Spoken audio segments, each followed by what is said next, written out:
Gadheetu goota nyaataa, goota onneen dhagaadhaa. Goota jechuun maalidha? Hiikni isaa nagaadha. Kan tuqeef hin kaffala, haaloo kaffaluun malu. Harkuma kami laata harkummaan goota qalu? Isin ufiif gadheedha warra yoomuu tumamu, warra kan ufii dhiisee kan diinatiif dhimmamu. Nagaatti yaa goota koo qaalii ilma salaalee, gadi galoossi nyaate gootummaa kee wallaalee.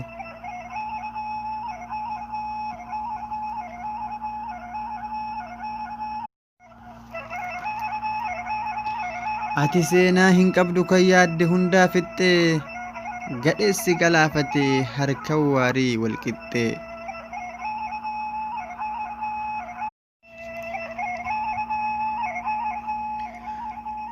Foolisiin Oromiyaa warri seenan xureesse, maaloo mee maal qaba bakka gaarii yoo keesse, dabarsitee kennuudhaaf akkamitti dandeesse?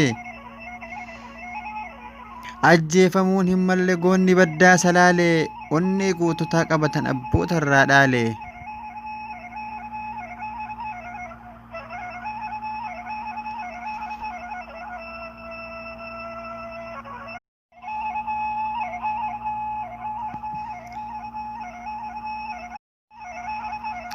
Asaffaa koo nagayatti aseeyaa ilma kichuu, goota xuruuree fixee maaloo barri sirna abbichuu. Goota xuruuroo fixee barri sirna abbichuu.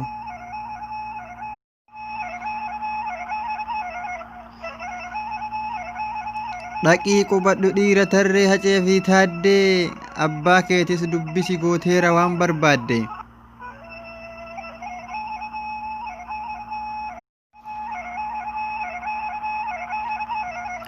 Hundumattuu nuuf himi gadi galoon nu moohuu, carraan ilmaan Oromoo yoo maraateennee booyuu. Jedhii hundamtuu himi dararaa keessa jirraa, erga isin deemtanii gachiifnee rafne dirraan.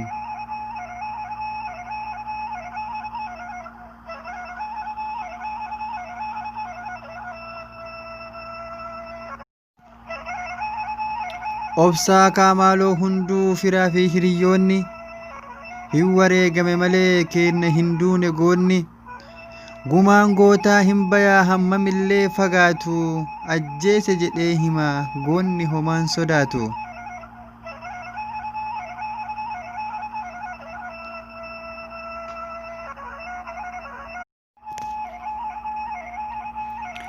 Warra abbee ajjeese hundumaa ciciibsitee, galaafadheera jettee adii baastee ibsite. Anaa nyaatu.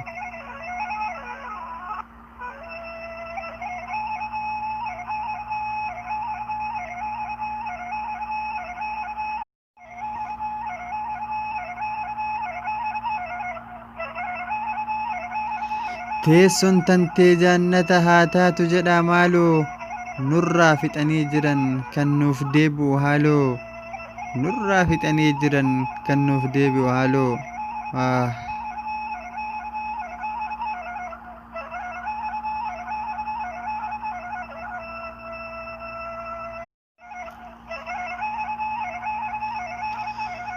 Qubadhu yaa aseekoo goota onnee barbadaa, sanyii Maammoo Muzammir sanyii Nadhii Gammadaa.